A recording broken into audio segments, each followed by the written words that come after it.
Abran su Biblia, por favor, en el capítulo número 3 de Romanos.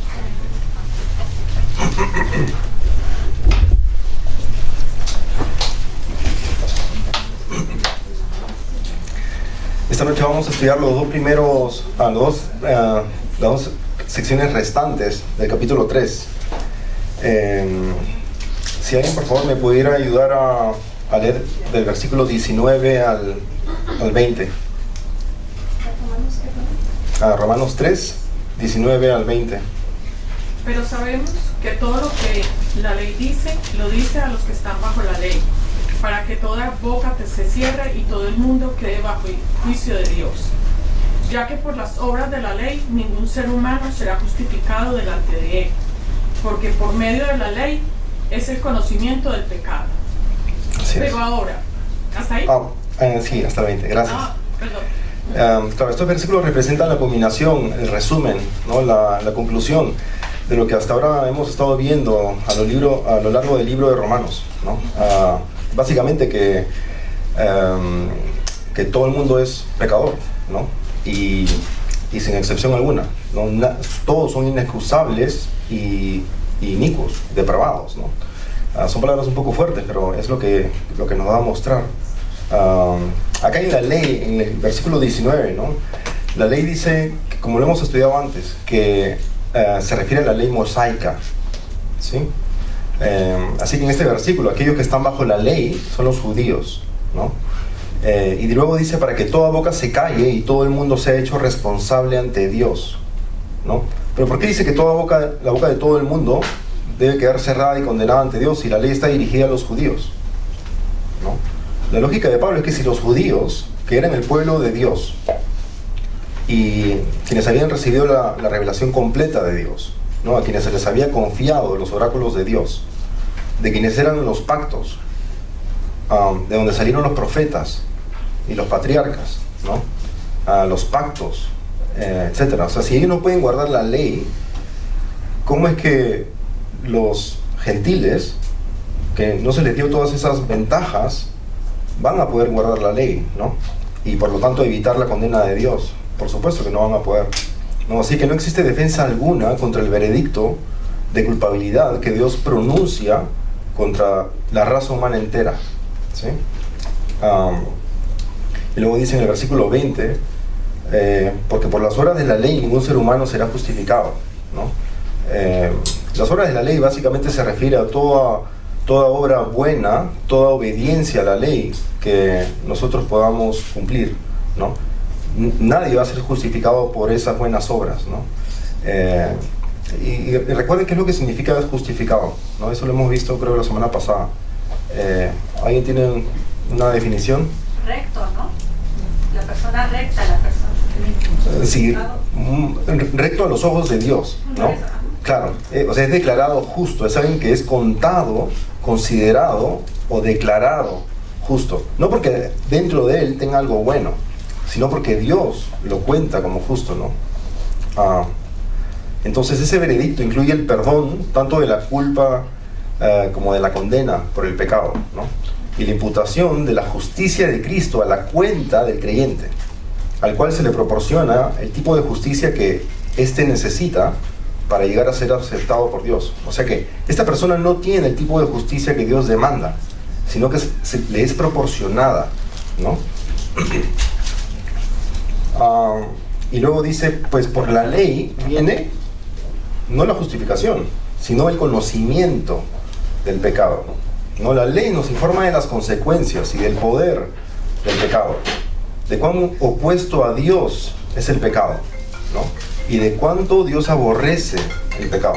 Y no ven el pecado ahí como algo lejano, es todo lo que hacemos básicamente todos los días cuando no estamos dándole la gloria completa a nuestro Dios, ¿no?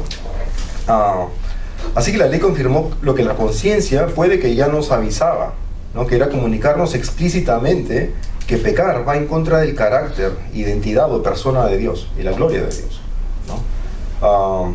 Hacer lo que la ley moral de Dios requiere y demanda es imposible. De modo que cada persona inevitablemente carga con la maldición de esa incapacidad, ¿no? Si me acompañan por favor a Gálatas, el capítulo número 3.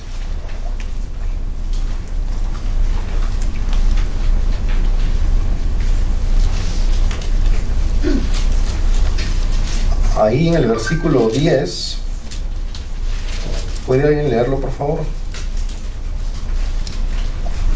Gálatas Todos 3:10. los que dependen de las obras de la ley están bajo maldición, pues escrito está: maldito todo aquel que no permaneciere en todas las cosas escritas en el libro de la ley para hacerlas. Exacto, así es. ¿Y qué es lo que se nos exige a la luz de la ley? ¿No? Se nos exige que seamos santos porque Jehová, nuestro Dios, es santo, ¿sí? También se nos dice que sean vosotros perfectos como vuestro Padre Celestial es perfecto, ¿sí? Porque cualquiera que guarda toda la ley pero tropieza en un punto se ha hecho culpable de todos. Esas son las demandas de la ley, ¿no? A veces uno dice, sí, pequé, pero tú sabes, o sea, de todas maneras, ¿no? Cuando llega al cielo, yo le voy a explicar a Dios, ¿no? Mi situación, y todo eso, ¿no? Y realmente esa persona no tiene idea de lo que le espera, ¿no? Es una pena. Por eso estamos llamados a compartir con ellos la luz del Evangelio, ¿sí? ¿Cómo será de ofensivo el pecado, tan infinitamente ofensivo, contra el infinitamente santo, santo, santo Dios, que se requiere de un sacrificio infinitamente santo, aceptable, todopoderoso, para poder pagar por todos nuestros pecados, ¿no? Justamente de eso estábamos conversando con el hermano Sandalio antes de empezar la enseñanza, ¿no? Entonces, estos dos versículos lo que hacen un resumen de todo lo que hemos estado viendo a lo largo de los últimos 2 capítulos y medio, ¿no? Que es, todos son culpables de haber roto básicamente toda la ley, ¿sí? Y no hay esperanza, ¿no? Y ahora llegamos a una sección del libro donde encontramos un muy bienvenido respiro, ¿no? Porque Pablo nos ha estado agarrando a garrotazos, ¿no? De verdad. Y esta sección es la continuación inevitable que un evangelista debe compartir solamente con todo aquel oyente que haya llegado a convencerse de su situación absolutamente desesperanzadora, ¿no? E impotente ante los imposiblemente estrictos y obligatorios requerimientos de la ley, ¿no? O sea que cuando ustedes comparten el evangelio, la ley, empezando por la ley, así como lo hace Pablo, y la persona no esté convencida de que está absolutamente perdido, realmente no estamos haciéndole un favor, ¿no? Debemos de seguir con la ley y decirle, mira, los requerimientos son bien claros, tienes que ser perfecto, tienes que ser santo, santo básicamente como Dios, sin pecado alguno. Así te puede aceptar Dios, pero obviamente eso es imposible, ¿no? Entonces, acá viene la justificación por medio de la fe. Si alguien por favor podría leer del versículo 21 al 24 de Romanos 3. Pero ahora, aparte de la ley, se ha manifestado la justicia de Dios, testificada por la ley y por los profetas. La justicia de Dios por medio de la fe en Jesucristo, para que todos los que creen en Él, porque no hay diferencia, por cuanto todos pecaron y están destituidos de la gloria de Dios, siendo justificados gratuitamente por su gracia, mediante la redención que es en Cristo Jesús. Así es. Ahí dice, ¿no? Aparte de la ley, la justicia de Dios ha sido manifestada por medio de la fe en Jesucristo. O sea que la obediencia a la ley no contribuye en absoluto a la justificación de nadie, ¿no? Sino que lo único que cuenta es la fe, es decir, la justicia que provee y proviene de Dios, ¿no? Únicamente por la fe en Jesucristo, ¿no? Y luego dice atestiguada por la ley y los profetas.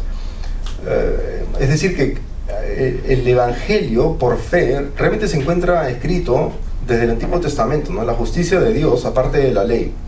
No se trata de algo que empezó o descubrió Pablo, no es algo nuevo, como dicen algunos judíos el día de hoy, ¿no? Hasta el día de hoy.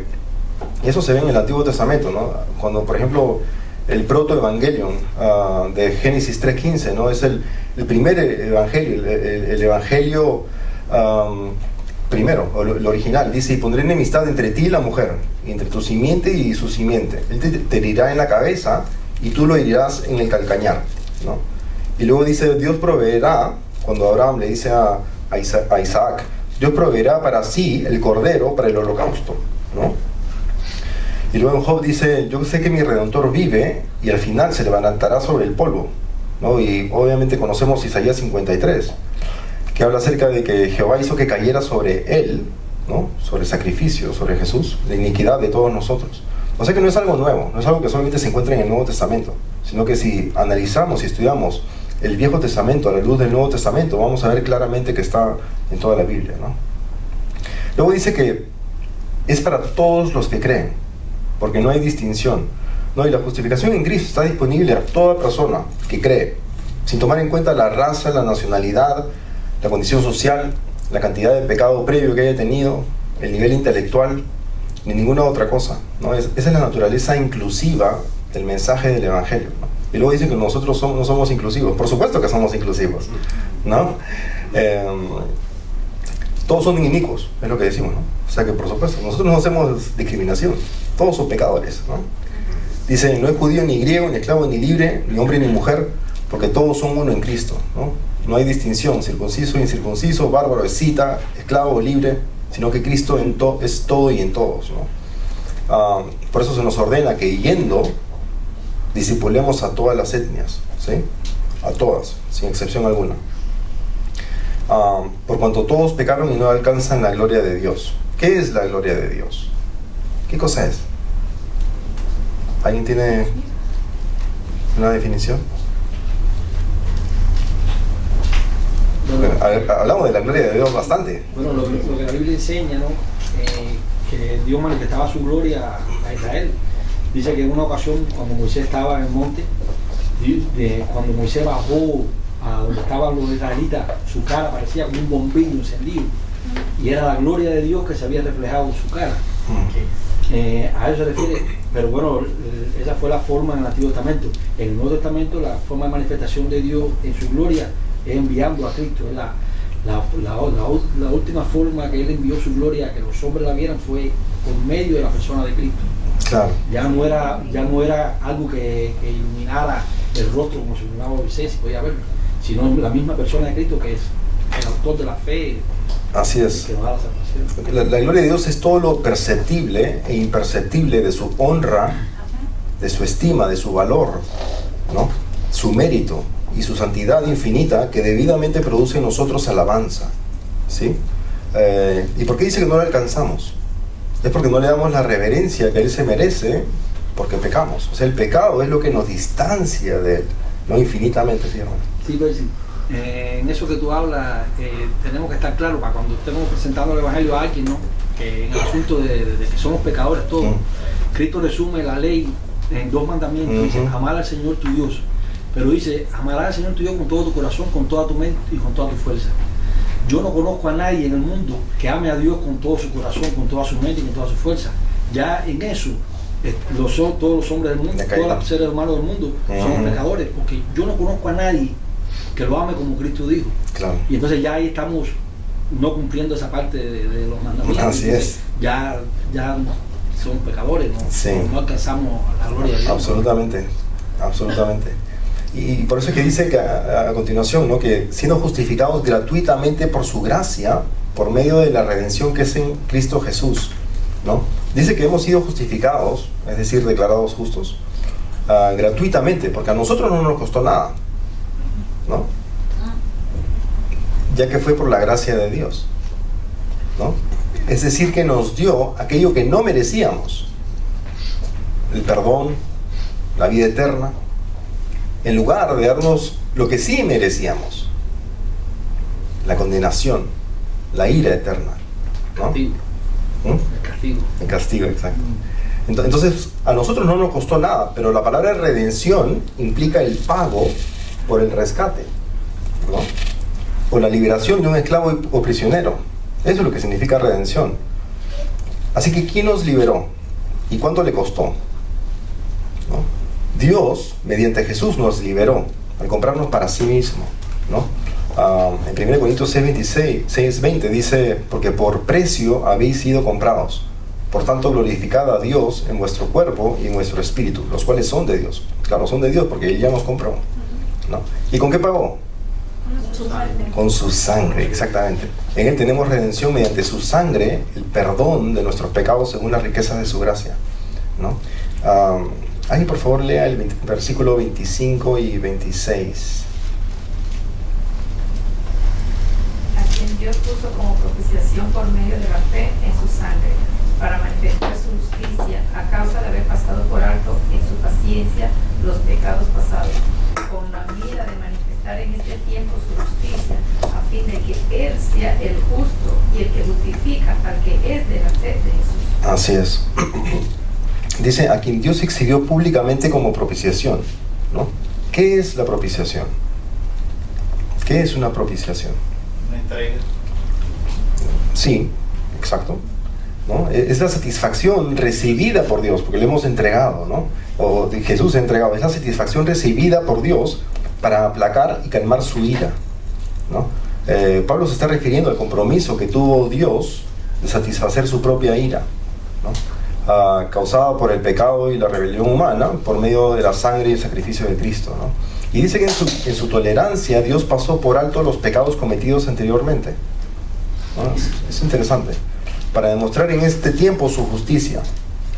Es decir, que Dios no se hizo el de la vista gorda para con los que creyeron en Él antes de Cristo, ¿no? O sea que todos los que vivieron en el Viejo Testamento y pecaron y luego fueron redimidos o salvados, Dios no se hizo el de la vista gorda, ¿no? Sino que mostró su paciencia al retrasar ese castigo por el pecado de las generaciones anteriores, ¿no? Y esto demuestra no su indiferencia temporal hacia el pecado, sino el plan y el momento adecuado para la manifestación de su bondad hacia la humanidad, pasada, presente y futura, ¿no? O sea que no es que fue injusto al salvarlos, aunque hayan pecado, sino que mostró su paciencia, ¿no? Y alguien podría preguntar, bueno, ¿y entonces los sacrificios del Viejo Testamento? O sea, todo era una farsa. No era suficiente. Claro, exacto, no era suficiente porque era la sombra de los bienes futuros, dicen hebreos, ¿no? Entonces los sacrificios del Antiguo Testamento anticipaban el sacrificio de Cristo, no apuntaban hacia Cristo, por el cual Dios genuinamente perdonó los pecados del pueblo, ¿no? Entonces la perspectiva correcta sobre los aceptados por Dios en el Antiguo Pacto no es la de verlos como un grupo, nación o pueblo de perdonados, sino de gente cuyos pecados, refrenados y aguantados por un periodo de tiempo, esperaban una futura expiación establecida por la cronología perfecta de Dios, ¿sí? Y luego dice, para demostrar en este tiempo su justicia, a fin de que Él sea justo y sea el que justifica al que tiene fe en Jesús. No sé cómo lo lee la Reina Valera. Si alguien podría leer por favor el versículo 26 otra vez. Con la mira de manifestar en este tiempo su justicia, a fin de que Él sea el justo, el que justifica al que es de la fe de Jesús. Sí, para demostrar en este tiempo su justicia. Para demostrar en este tiempo su justicia. Yo les tengo que confesar que este versículo me ha quitado muchas horas de sueño en las últimas 2 semanas. Porque lo que pareciera decir a primera vista es que para demostrar en este tiempo su justicia, quiere decir que, o parece decir que anteriormente Dios no demostró su justicia. No, claro. No que no la demostró, sino que Él le muestra al hombre que por el cumplimiento de la ley no lograba la salvación.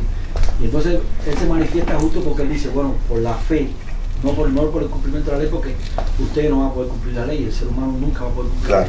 Entonces, por medio de la fe que yo le voy a dar, que ustedes van en mí, entonces que yo voy a mostrar esa justicia.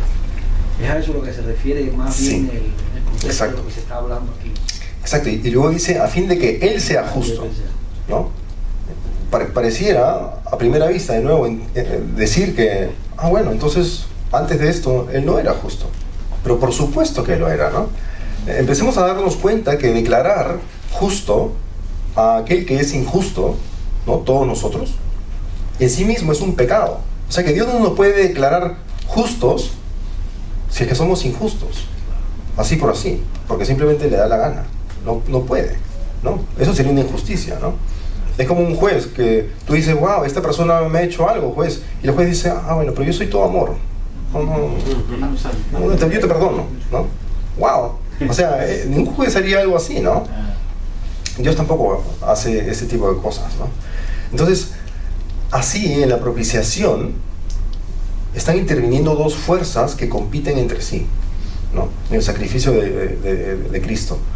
Por un lado se ve la misericordia de Dios, por la que decidió no abandonar al hombre a su suerte, ¿no? A nosotros en el infierno, que lo merecíamos, ¿no? Y por el otro lado lo que se ve es la justicia de Dios, ¿no? Por un lado se ve la misericordia de Dios, y por el otro lado se ve la justicia de Dios, que exigía un castigo ineludible por el pecado, ¿no? Entonces la única manera de salvarnos era siendo justo al castigar, pero misericordioso al perdonar, ¿no? Así que la propiciación, a través de la fe en la sangre de Cristo, resuelve esta paradoja, ¿no? Y armoniza los elementos discordantes. De otra manera hubiera sido imposible que fuéramos hechos justicia de Dios en Él, a menos que al que no conoció pecado le hubiera hecho pecado por nosotros, ¿no? O sea que están las dos fuerzas ahí. Fuimos hechos justicia, pero al justo lo hizo pecado, ¿no? Y este es el corazón de la fe cristiana, ¿no? En el madero se cruzan una orquestación, en un balance, en un plan perfecto, la justicia de Dios y también el amor de Dios, ambos, ¿no? Entonces, ¿cómo resumimos todo esto? De acuerdo al plan predeterminado de Dios, Padre, Jesús se entregó a sí mismo como ofrenda y siendo sacerdote para siempre según la orden de Melquisedec, oficializó su propio sacrificio por nuestros pecados. Y siendo consumado a todo a plenitud, su sacrificio fue aceptado por el Padre, resucitando a Jesús, el cual en 3 días levantó su propio cuerpo, habiendo sido muerto en la carne pero vivificado en el Espíritu, para luego sentarse a la diestra del Padre, ¿no? Ese es el Evangelio. Pero Pablo continúa, ¿no? En el versículo 27. Dice, ¿dónde está pues la jactancia? Queda excluida. ¿Por cuál ley? ¿La de las obras? No, sino por la ley de la fe, ¿no? Y alguien puede preguntarse, ¿y las obras buenas que hice antes de convertirme? O sea, ¿qué pasó con eso? No me lo cuenta, ¿no? Entonces, en Isaías 64 dice que son un trapo de inmundicia todas nuestras obras justas, ¿no? Las motivaciones de Dios son tan perfectamente santas y sus obras son tan sacrificiales que efectivamente nuestras buenas obras son inmundas a sus ojos, ¿no? Son incomparables. Aparte de que en Romanos dice que todo lo que no procede de la fe es pecado, ¿no? Y hay que hacerlo todo para la gloria de Dios, ¿no? Entonces, antes de ser cristianos, nuestras supuestas buenas obras ni procedían de la fe, ni eran para la gloria de Dios. O sea que eran contadas como pecado, básicamente. Hasta nuestras buenas obras, antes de Cristo, ¿no? Pero ahora que ya somos cristianos, iremos a pensar en nuestro corazón contra un perdido. Yo tengo algo que tú no tienes, ¿no? Como le diría a mi hijo de 3 años, yo tengo algo que tú no tienes. Cuando agarra un juguete ahí en el cuarto de niños, que ni siquiera es de él, se lo regalaron, ¿no? O se lo prestaron. Y en 1 Corintios leemos que dice que, porque ¿qué tienes que no recibiste? Y si lo recibiste, ¿por qué te jactas como si no lo hubieras recibido? O sea, si te fue regalado, ¿cómo te jactas de tenerlo? ¿No? ¿Y por qué lo recibimos? Por el autor y consumador de nuestra fe. Él es el que nos lo dio, ¿no? Y Él nos lo dio todo realmente. El que no eximió ni a su propio Hijo, sino que lo entregó por todos nosotros. ¿Cómo no nos concederá también con Él todas las cosas, ¿no? Y Él lo hizo todo, consumado es, ¿no? Entonces hay que mostrarles con las Escrituras a los que no son salvos que en lugar de intentar ganarse a Dios, lo que deben hacer es poner su fe en Jesús y lo que Él hizo en la cruz, ¿no? Pero te digo una cosa, no es fácil poner una fe si no conoces realmente, o sea, quién es Jesús. Y para poder llegar a esa fe, o sea, tienes que entender perfectamente lo que Jesús te está tratando de proyectar hacia tu corazón. Porque si esas palabras no penetran hacia el corazón, para poder llegar a lo que es la fe, debe de haber una apertura del corazón. Si no hay una apertura del corazón, pues es imposible que podamos llegar a esa fe y haya una conversión en la persona. Claro. Parece fácil decirlo, pero no lo es. No, es imposible. Es un proceso. Ajá. Es imposible. Por eso esto de la justificación, o sea, que tú decías, pues sí, o sea, es como dice aquí, o sea, el justo ha sido perdonado, ajá, y vive en gracia de Dios. Pero para nosotros se trata primero de renunciar a construir solos nuestra vida y de ponernos en manos de Dios mediante la fe. Entonces Dios nos considera justos, porque en realidad ha establecido en nosotros un orden nuevo.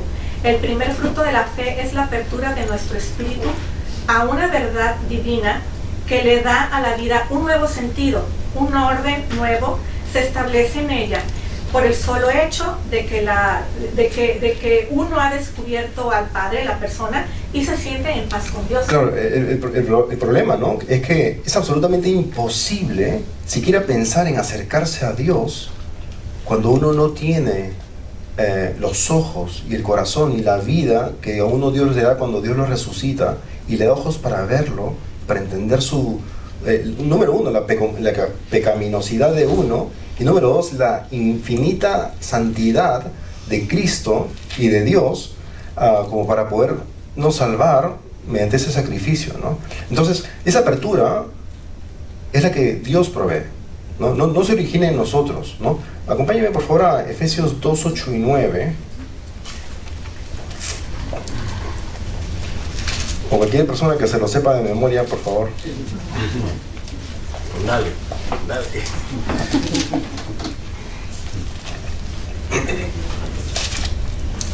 Dice, porque por gracia, no porque se lo merecían, ¿no? O no porque se estaban portando bien y bueno, o sea, había algo dentro de ustedes que movió a Dios a que moviera, ¿no?, su mano, no, porque por gracia, o sea, no se lo merecían. Habéis sido salvados por medio de la fe. Wow, o sea que yo creí. Bueno, o sea, dices por medio de la fe. Bueno, yo creí. Ahí está mi obra, ¿no? Ahí está mi buena obra. Y dice, y esto no procede de vosotros, sino que es don de Dios. O sea que la fe con la que creemos es don de Dios. Y luego dice, para aclarar, ¿no? No por obras, no porque creíste, no porque te arrepentiste, porque hasta el arrepentimiento lo provee Dios. Para que nadie se pueda gloriar de nada, básicamente, ¿no? De nada, nada. Yo no hice nada. Ni creí porque yo quise creer, ni me arrepentí. Ni me esforcé. No hubo esfuerzo en absoluto mío, ¿no? Porque estaba muerto en mis pecados y en la incircuncisión de mi carne, ¿no? Así es. Entonces, ¿qué sí se tendría que hacer? ¿Qué sí hacer? ¿Qué se hace? Lo que estamos viendo es la salvación, ¿no?, desde el punto de vista de Dios. Nosotros tenemos que creer. Nosotros cuando predicamos, ¿qué le decimos a la gente? Arrepiéntanse de sus pecados, vuélvanse al Señor, crean en Él, pongan su fe en el sacrificio de Jesús en la cruz. Y ese arrepentimiento no también lo provee Dios, entonces. Claro, por supuesto. Entonces seguimos sin realmente hacer nada nosotros. Así Bueno, hay un Nada. No, si lo están entendiendo, Claro, no somos nada. absolutamente. Eso es justamente el Evangelio. Aceptar los pecados. Eso. Absolutamente. ¿Qué tenemos que hacer? Aceptar que somos pecadores y Claro. Lo aceptamos porque Dios nos mueve a aceptar. corazón de uno. Y nosotros aceptamos el pecado porque Dios nos ha abierto los ojos para reconocer que estamos infinitamente perdidos, sin opción a alguna vez ser salvados, más que por la sangre de Cristo, ¿no? Porque si yo puedo hacer algo para salvarme, entonces Cristo murió en vano, hago nula la cruz del Calvario, ¿no?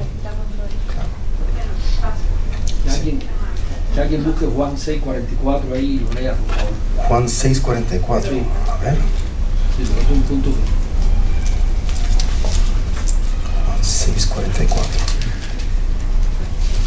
¿Quién quiere leerlo?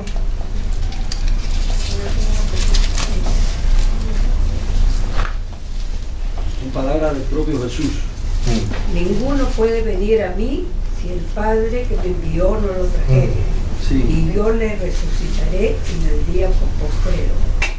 Así es. Si Dios Padre no nos hace todo eso nosotros, de convencernos de pecado, de arrepentirnos, de traernos a los pies de Cristo, por nuestro esfuerzo nosotros no lo vamos a hacer. Porque si lo haríamos por nuestro esfuerzo, llegaríamos al cielo y diríamos a Dios: Señor, por mi esfuerzo yo encontré a Cristo, y entonces tú tienes deuda conmigo. Claro. Entonces tú estarías al lado mío en el cielo con hinchada, ¿tú me entiendes? Porque dice, Sandal solamente creyó, él solamente puso su fe en Cristo, pero yo no puse mi fe, yo me esforcé y hice cosas para llegar aquí. Entonces Dios te vería en deuda contigo, entonces Dios tendría que darte el cielo. Y yo sí tengo algo que Él no tiene. Sí, así mismo. ¿No? Yo me esforcé de una manera que Él no se esforzó. Esa es la conclusión del tener algo que provee de uno mismo, ¿no? Entonces dice acá, hay que mostrarles con las Escrituras a los que no son salvos que en lugar de intentar ganarse a Dios con su esfuerzo, ¿no?, lo que deben de hacer es poner su fe en Jesús y lo que Él hizo en la cruz. Ese es el mensaje del Evangelio. Si rapidito leamos en 1 Corintios 15, que está bien claro ahí también. Ese es el Evangelio que nosotros predicamos, ¿no? A Cristo crucificado. Te interrumpo porque, o sea, yo veo que es fe, pero aquí el punto es que si no hay conversión de la persona desde el corazón, o sea, no pueden llegar a la fe. Aquí hay otra parte que dice Pablo, que dice que, bueno, los judíos pensaban que ellos iban a salvar por sus propios esfuerzos, pero habla de que la justicia que interesa más a Dios es algo muy distinto a eso. Va más allá de lo que el hombre puede ir por sí mismo. Nunca seremos tal como Él nos quiere hasta que Dios nos acerque a Él y nos santifique. Entonces, ¿cómo nos va a santificar? O sea, viniendo nosotros a la palabra, analizando la palabra, depurándola en mente, después de la mente, llevándola al corazón, y una vez que tú la llevas al corazón, llevándola a los hechos, pero que yo persona, o sea, yo soy la que quiero cambiar. ¿Por qué? Porque yo necesito, claro, una vez que Dios te ha resucitado, por supuesto, ese es nuestro deseo. Vamos a ser perfectos, claro. Nunca va a llegar a solo Dios. Así es. El deseo que lo pone Dios, no es el deseo de nosotros obedecer a Dios. Pero ya el solo hecho de que yo ya deje de ser la persona vieja y me convertí en la nueva, ya soy santa. Yo ya no vuelvo jamás a ser lo que hice en el pasado, de ser mentirosa y todo. O sea, trato de ser lo mejor posible que yo puedo. Pero nunca lo vas a lograr. Pero nunca lo voy a lograr. Pero Pero yo ya soy consciente. Claro. O sea, ya lo hemos hablado anteriormente. Por eso es que la ley nos recuerda que siempre el pecado ahí va a estar presente. Entonces, cada vez que nosotros queramos mentir, los que ya sabemos la ley, inmediatamente sale el Espíritu Santo, la convicción. te dice, no mientas. Claro. O sea, ya una persona recta, cuando nosotros queremos hacer, inmediatamente sale y si mientes, ese espíritu. y si eres un cristiano fiel y mientes, ¿qué te pasa? Ya nosotros ya no tenemos ese pretexto, los que estamos aquí, de decir, ahorita sí me porto bien, al rato no. O sea, No, por es supuesto. mentir, porque entonces, como tú decías, o sea, somos unos mentirosos en el mandamiento principal que se resume en la ley, que es amarás a Dios y a tu prójimo como a ti mismo. Pero si yo no amo, yo no te amo a ti, no te respeto, etcétera, etcétera, pues entonces estoy siendo una mentirosa, no amo a Dios. Claro. O Así sea, es. matar, robar, etcétera, Y etcétera. por eso es que dicen, no invalidamos la ley, porque ahora estamos salvados por la gracia, ¿no? Así justamente como acaba el capítulo, como para que a nadie se le ocurra decir que la ley no vale nada. Entonces Pablo acaba el capítulo, ¿no?, de las buenas nuevas, justamente con eso, ¿no? Con ese recordatorio, ¿sí? Creo que alguien quería comentar algo por ahí.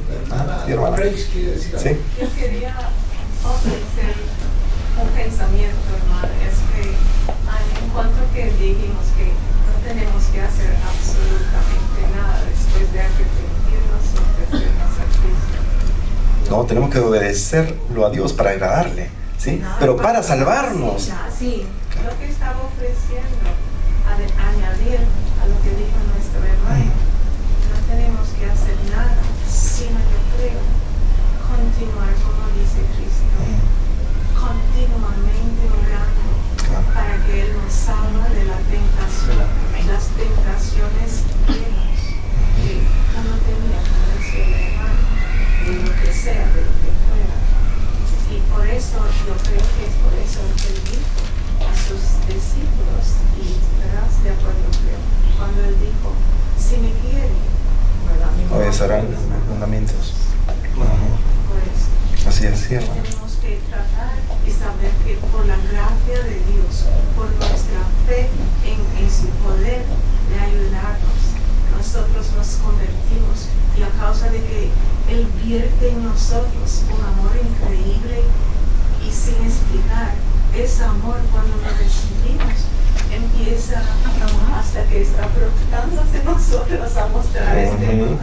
Claro, Así no es por Él. hubo nada bueno en nosotros, ¿no? Como para que Dios nos salvara. En guardar los mandamientos, y ninguno de nosotros va a guardar los mandamientos de Dios mejor que los judíos. Claro. Que lo guardaron los judíos en su tiempo. ¿tú me Y entiendes? ellos no podían. Entonces, Dios no le va a dar salvación a ninguno Pero de ellos. yo creo, Claro. Miguel, Dice, por la que fe. los mandamientos de que hablaba Jesús, yo creo, es cuando Él dijo, un nuevo mandamiento os doy. Que se amen. Es que os quieren el uno al otro, como yo Claro. os he querido a vosotros. Y nosotros vivimos por la ley del amor, ¿no? Así Y de la fe. Cuando Él nos ayuda a tratar de hacer eso, porque claro que habrá personas que usted verá y tratar, y quizás dirán, ¿qué está tratando de probar? Crea sin conocerte, sin hablarte, sin abrazarte, cuando lo que deben hacer es ir a abrazarte, a tratar de conocerte. Claro. ¿Saben lo que dice? Sí, hermana, gracias. Y que definitivamente, como la conclusión es que Él por su gracia pone el querer como el hacer. Exacto. Todo lo que hemos estado diciendo. No es porque yo esto, yo aquello, no. Sino porque por su gracia Él siempre va a poner de principio a fin el querer como el hacer. Sí, Él lo hace, ¿no? Él Y hizo algunas todo. sí, y Sí. algunas sí. Hermana Marita, espera un segundito, por favor. Sí, es como la parábola de la semilla, Ajá. que son en diferentes terrenos. Exacto. Igual, él es el que prepara ese terreno. Sí, Nosotros no sabemos a veces ni quién empezó esa obra, Claro. ni esa persona, solamente por obra divina. Y cuando uno le habla a la persona o tienes en cuenta a esa persona, sea venir a la iglesia, sea una necesidad, un problema, y buscan, llaman a Dios, claman a Dios, porque la gente ha oído del Señor. claro, hasta invitarlos a la iglesia, Entonces, simplemente. en ese momento, Deja una semilla, ¿no? No sabemos. Cuando dice que el terreno estaba fértil, pero ¿quién es que prepara ese terreno? Claro, yo planté, Apolo regó, pero Dios es el que provee. el control de esa Exacto. preparación aún en la vida de nuestros hijos. Nosotros no podemos hablar ahora, vienen a la iglesia, son teenagers, ay, sí, bien. Después se hacen adultos. No sabemos, nosotros, el Señor nos usa a nosotros para ese terreno. A otras personas lo usará, que si uno le habla, ya ese terreno lo estaba preparando quizá con otra persona. Así en es. otro lugar del mundo, y lo Así toca es. que nosotros le hablamos y responde, pero es porque el Señor ya viene preparando ese terreno, poniéndole abono y ahí. Pero Sí, hermano. entonces ¿Ah? estoy pensando algo. Uno, todos los que estamos sentados acá y tenemos por fe o por el corazón ese deseo de aprender más de la Biblia, pero van a haber personas también que no van a tener eso, que no van a ser elegidas para tener ese cambio en el corazón de uno. Claro, ¿no? absolutamente. Entonces ya esas personas son nacidas y están ya destinadas a una muerte sin Claro, Dios. es básicamente como lo mismo que pasa con los ángeles, ¿no? O sea, Dios realmente no tuvo por qué mandar a su hijo. Dios no se hubiera podido dejar como a los ángeles, que no tienen ninguna opción, ¿no? Ninguna esperanza de salvarse, ninguno de los que pegó, ¿no?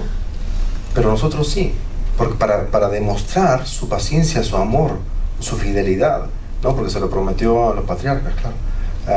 Y lo vemos a lo largo de toda la Biblia. Así que claro, o sea, Dios realmente ha hecho una obra maravillosa, ¿no? Para salvarnos.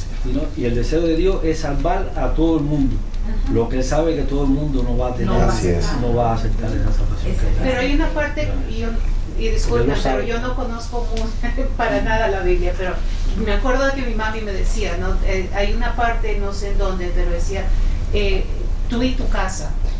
Entonces, Cuidado con creo hacer que eso. tenemos, no sé si es que habrá, yo tengo dos muchachos que son teenagers y no, lamentablemente no les he involucrado religión desde muy pequeñas, no lo hice, que me arrepiento ahora, pero yo a veces pienso, no, bueno, todavía tengo esperanza que ellas vayan a ser salvas también, porque está dicho en la Biblia de que, no, como le digo a mi amiga a Luisa, le digo, tarde o temprano van a caer. ¿Está eso correcto pensar así o no? Bueno, realmente nosotros no sabemos quiénes son los elegidos, ¿no? Para empezar, nosotros no sabemos quiénes son los elegidos. Lo único que sí podemos hacer es obedecer a Dios, orando, compartiéndoles el Evangelio, siendo fieles y dando buen testimonio, para que por nuestras buenas obras glorifiquen a Dios, ¿no? Y si Dios, en su gran gracia, en su gran paciencia, ¿no? en su eterno amor, decide salvarlos, ¡wow! ¡Qué lindo! A mí me fascinaría ver a mi mamá convertida, acá, como la hermana que grita el cafecito, ¡wow! Y estar feliz acá, alabando a Dios. Pero yo lo único que puedo hacer es compartir el Evangelio. No hay ese testigo de Jehová, que no conoce a Dios. Y bueno, eso es lo único que puedo hacer, puedo ser fiel. Yo creo que las circunstancias en algún momento de la vida, como tú dices, yo creo que no tienes tú, en primer lugar, sentirte culpable si no les inculcaste la fe. Porque vemos muchos papás, o en mi caso, digo, mis papás nunca me hablaban mucho, pero desde niña, desde chiquitita, pues estuve en una escuela católica. Ajá, entonces yo crecí y de alguna manera, por alguna persona, por la escuela, por alguien que nos comparte el Evangelio, como dice el hermano, alguna situación difícil en ese momento que dices, que te haga verdaderamente cambiar y decir, tengo que buscar, o sea, es la situación del momento y solamente Dios sabe. Ajá. Dios sabe también si los que nosotros aparentemente, de los que conocemos, que a lo mejor no hay uno que a lo mejor no se pueda salvar, a lo mejor todos nos salvamos de alguna manera, pero solamente Dios lo sabe. Claro, Nosotros Dios no, sabe. pero Dios en su infinita misericordia, Él sabe, o sea, si nos vamos a salvar todos o no. Hay que ser fieles nada más, ¿no? Sí, hermano. Lo que pasa es que al que es cristiano, creyente, nacido de verdad, Dios le da una responsabilidad de enseñar a sus hijos en la palabra de Dios. Sí. El problema es que a veces no lo hacemos. Entonces esa persona sí a veces se siente culpable y wow, ¿por qué no lo hice? Ahí está, porque no lo ha hecho. ¿Me entiendes? Claro. Ese es el Espíritu Santo que le está diciendo, no lo has hecho. Exactamente. Y lo que está compitiendo te despierta un bombillito rojo que hay ahí, que Dios está usando. hazlo ahora. Porque si vemos a nuestros hijos en peligro, corremos bajo el peligro de nosotros a salvarlos, hermanos. Pero si sabemos que se van a perder, porque no corres. Corre, hermana, no te detengas. Sí. A mí me encantaría trabajar 60 horas a la semana, pero ¿dónde está el balance, no? O sea, ¿cómo después de 60 horas de trabajo, sábado y domingo, es para dormir? Porque no podría compartir con mi familia, no podría leer la Biblia con mi esposa, no podría compartir el Evangelio como lo hago casi todas las noches con mi hijo. O sea, no podría hacer todo eso, ¿no? O que mi esposa trabajara, no tiene nada de malo que una mujer trabaje, no tiene nada de malo. Pero en nuestro caso, dadas nuestras circunstancias, claro, es mejor que no lo hayas hecho, ¿no? Es un gran sacrificio, ¿no? Es una bendición, porque una el bendición. diseño y el propósito de Dios para las mujeres es el hogar. Claro. El hogar, es cierto que hay circunstancias, yo trabajo, yo nunca había trabajado, Claro. hermana, No es pecado pero yo trabajar. estoy orando a mi Señor, yo no sé en qué tiempo, pero mi Dios me va a devolver a mí para el hogar. Y por fe lo creo, porque Dios lo dice en su palabra. Yo no sé cómo va a ser. Entonces hay que priorizar, Dios lo va a hacer. ¿no? Hay que priorizar, ¿no? Compartir el Evangelio a los hijos, para mí ese momento es sagrado. Ese momento en el que yo leo la Biblia con mi hijo en las noches antes de acostarse cuando puedo. Gracias a Dios es varias veces a la semana. Es un momento sagrado, eso no lo cambiaría por nada, ¿no? Me ofrecen trabajos allá, remoto, para trabajar en otros estados, y luego me vuelan de regreso acá el viernes. No importa lo que me vayan a pagar, no importa, sí, hermano. En el reino de Dios no va a haber pecado, enfermedad ni tristeza.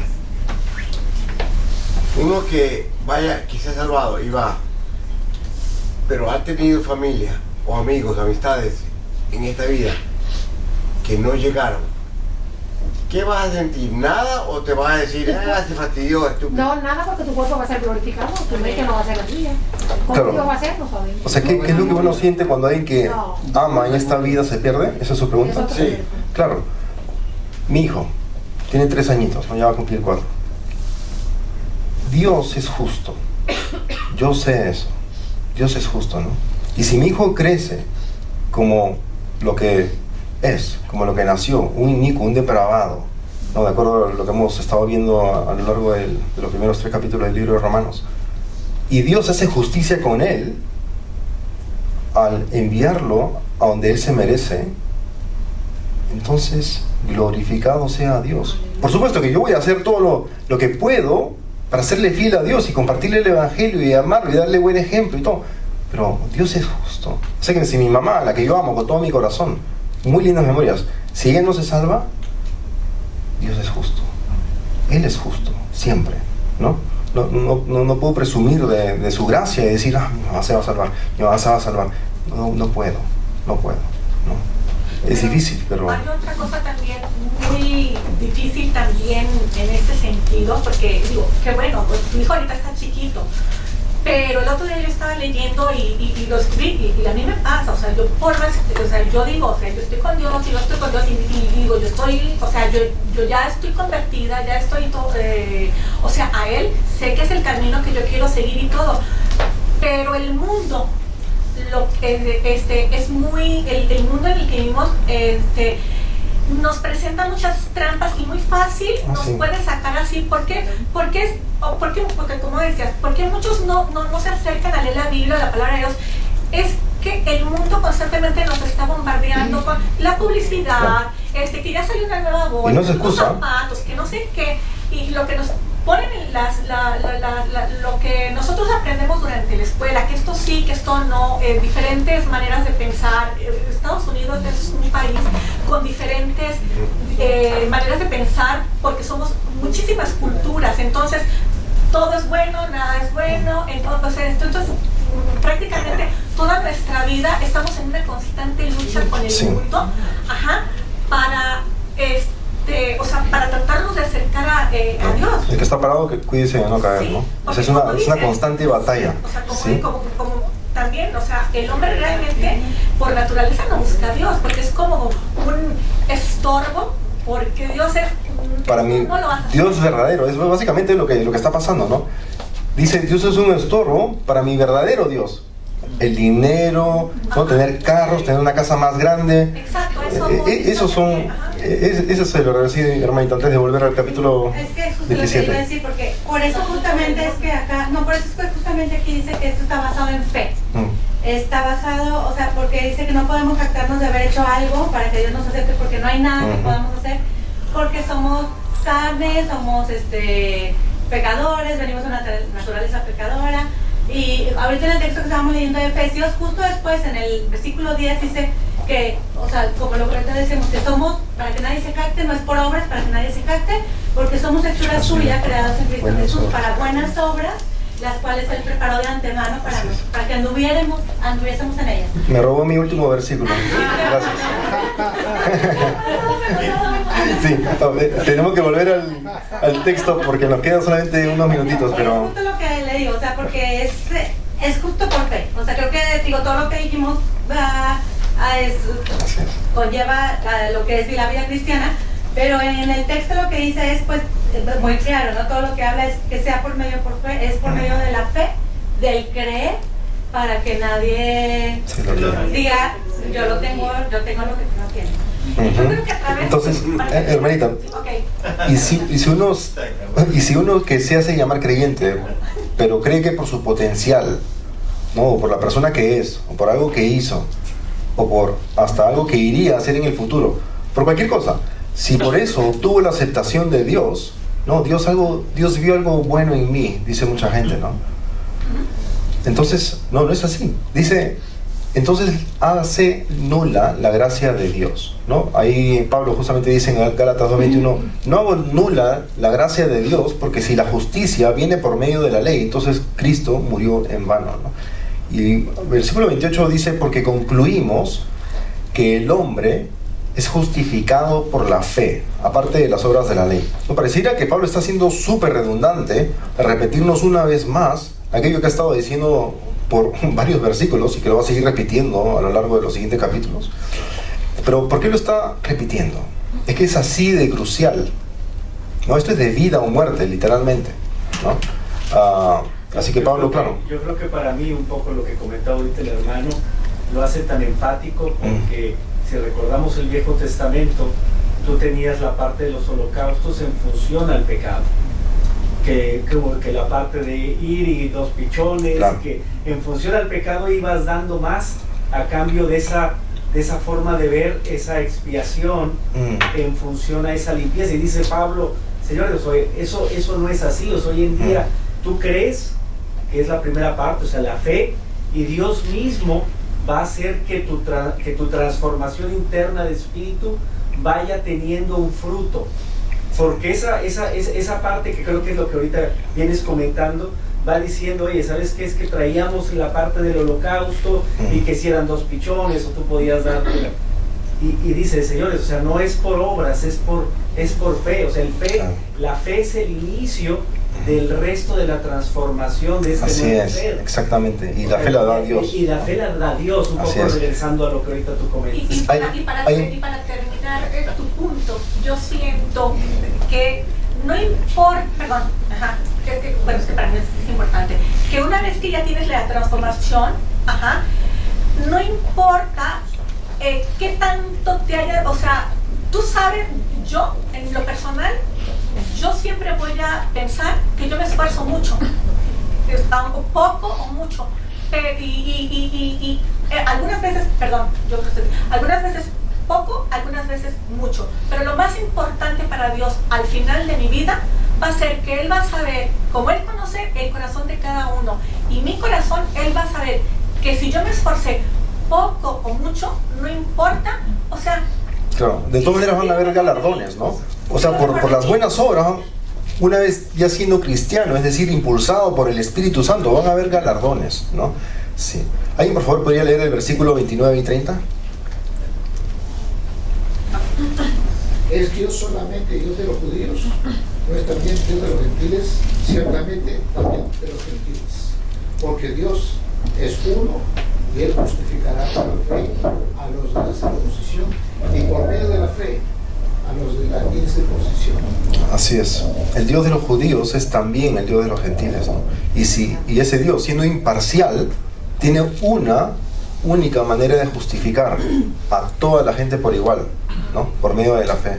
Una misma esperanza, un solo Señor, una sola fe, un solo bautismo, un solo Dios y Padre de todos, ¿no? De los judíos, sí, y de los gentiles también, ¿no? Que está sobre todos, por todos y en todos, porque hay un solo Dios y también un solo mediador entre Dios y los hombres, Cristo Jesús hombre, ¿no? Entonces anulamos la ley por medio de la fe, dice en el último versículo, en el 31. De ningún modo, al contrario, confirmamos la fe. Maestro, le preguntaron, ¿cuál es el gran mandamiento de la ley? Él dijo, amarás al Señor tu Dios con todo tu corazón y con toda tu alma y con toda tu mente. Este es el grande y primer mandamiento. Y el segundo es semejante a este, amarás a tu prójimo como a ti mismo. De estos 2 mandamientos, dijo, dependen toda la ley y los profetas, ¿no? Entonces, cuando intentamos agradar a Dios por el Espíritu Santo, ¿no? Amándolo a Él y a nuestros prójimos como a nosotros mismos, estamos diciendo que la ley es buena. Entonces confirmamos la ley, ¿no? Y cuando decimos que la ley es útil para mostrar que nadie se puede salvar por la ley, confirmamos la ley y su propósito divino, ¿sí? Y cuando decimos que por causa de la ley nosotros merecíamos morir, mientras que Cristo, por su perfección ante la ley, merecía vivir, confirmamos la ley, ¿no? Porque el Levítico dice, guardaréis mis estatutos y mis leyes, por los cuales el hombre vivirá si los cumple, ¿no? Y Jesús los cumplió, nosotros no. Así que confirmamos la ley con nuestro corazón y en nuestra fe. pero también con el deseo de obrar para glorificarlo. Y como dijo la hermana, ¿no? Porque somos hechura suya, creados en Cristo Jesús para hacer buenas obras, las cuales Dios preparó de antemano para que anduviéramos en ellas. ¿Sí? Muy bien, hermanos. Oremos, por Solo favor. quería Sí. comentar algo sin ofender a los papás que tienen hijos que no son cristianos y que ellos comenzaron la vida en Cristo hace un tiempecito nada más, o después de tener a sus hijos. Miren, los hijos de los padres cristianos son pecadores igual que los de ustedes. Sin un arrepentimiento no hay salvación. Y la única bendición que tienen los hijos de los padres cristianos es que desde que tienen conciencia, uso y razón, uno les enseña el amor a Dios, se congregan con los padres. Pero si mi hijo que nació en un hogar cristiano no va a los pies de Jesucristo, reconociendo que es un pecador y que a través de su arrepentimiento como único Dios lo puede salvar, no va a llegar al trono de Dios nunca. Entonces, ¿qué quiere decir con esto? Que ustedes, la responsabilidad que tengo yo la tienen ustedes, aunque hayan conocido a Cristo hoy mismo. Yo les voy a pedir cuenta igual. A mí, que tengo un hijo que nació en un hogar cristiano, y a ustedes, que conocieron a Cristo. Sí. Yo voy a pedir cuenta igual. Dese cuenta, ¿no? Que nosotros tenemos 24 horas al día, y cuántas horas de ese día están nuestros hijos escuchando la palabra de Dios, ¿no? O viéndonos a nosotros obrar las obras de Dios. ¿Cuántas horas de ese día, no? Porque la televisión es totalmente pro cultura, ¿no? En el trabajo, mucha cultura se ve. Y acá la cultura en Estados Unidos no es nada moral, ¿no? O sea, en las conversaciones con sus amigos, bueno, como yo le dije a mi esposa, a mí me da miedo, y eso que mi hijo va a un colegio cristiano, un pre-K cristiano, pero ahí hay hijos cuyos padres no son cristianos. Entonces la cosa es que él repite a veces, ¿no? Y tiene 3 años. Y yo no me imagino cómo debe ser cuando tenga 6 o 9. O sea, wow. Wow. Yo me acuerdo cómo era yo. Ese es el problema. Le digo esto, que en nuestras manos está lo que Dios nos ha dado, es decir, orar sin cesar, clamar, escudriñar las escrituras. Yo tengo lo mismo que tienen ustedes, a un Dios justo, poderoso, un Dios fiel, un Dios que cuando su pueblo y su hijo clama, responde, porque por fe el Hijo de Dios lo tiene que creer. Ustedes tienen los mismos medios que tengo yo.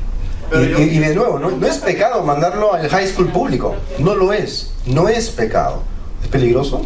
Sí, pero no es pecado. Yo fui a colegio público, se podría decir allá en Perú. Y bueno, Dios elige de lo peor, ¿no? Y ahí estoy yo. De lo peor nos rescató. Sí, hermano. Ahora el mayor problema no es tanto el colegio, sino es los teléfonos. Y tú ves la mayoría, hasta cuando uno va a Publix, tienen los chiquitos de 2, 3 años, ¿qué le dan? Sí. El teléfono para que no la fastidie. Por eso yo le he dicho a mi esposa que a mi hija, que tiene 1 año, no va a tener teléfono hasta que cumpla 30. Sí, hermano.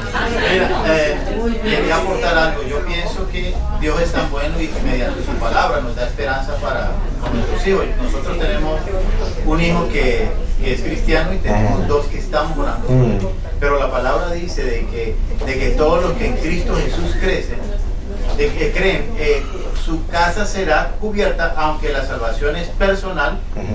Nuestro deber es seguir orando y modelando hacia ellos. Claro. Y también quería decir que no solamente las personas que vienen de hogares cristianos son los que se salvan. Y para muestra soy yo. Una vez, hace ¿cuántos años? Alguien me dijo la oración de salvación. Y solo después de 3 años que pasó eso, mientras manejaba el carro, escuché la misma oración y recibí ese regalo. Y a medida de que empecé a conocer a Dios y veo su santidad, reconozco más el pecado y trato de arrepentirme diariamente. Es decir, que es un proceso. Absolutamente. Claro, Dios nos salva y luego viene el proceso de santificación, de crecimiento, ¿no? Y empieza a ver que eres pecaminoso en pequeñas cosas. Sí. Y el diario vivir buscando de la palabra, pues te ayuda. Es como que Dios nos va abriendo los ojos más y más, porque si nos los abre apenas nos convertimos, nos mata, ¿no? Aquel que empezó la buena obra en ustedes la perfeccionará, ¿no? Mi pregunta todavía sigue. Si tu hijo o tu hija no llega ¿vas a tener pena o no? No va a haber memor. No, jamás. vas a estar tan concentrado en la gloria de Dios ahí presente contigo, que no vas a tener tiempo pero ni de procesar absolutamente nada de lo que ocurrió. Vas a estar absolutamente anonadado y adorándolo por el resto de la eternidad, ¿no? Ahora sí, hermanos, oremos por favor. Gracias, Dios Padre, por esta enseñanza, por estos versículos tan magníficos, tan insondables, tan interminables en cuanto a su profundidad, para entender tu plan divino, el plan que tú planeaste, ¿no? Desde antes de la creación del mundo, para salvarnos y ser rescatados por esa oveja magnífica, perfecta, para rescatarnos del pecado, del poder del pecado. Ayúdanos, Padre, a ser cada vez más de acuerdo a lo que te agrada. Gracias, Señor. Ayúdanos a compartir el mensaje magnífico de reconciliación con aquellos que no lo tienen, ¿no? Así como la gente nos lo compartió a nosotros y habrán pensado, bueno, le entró por un oído y le entró por el otro, pero gracias a ti, Señor, tú hiciste crecer esa semilla. Gracias por rescatarnos. Estábamos muertos, pero tú nos diste vida. En nombre de Cristo Jesús. Amén.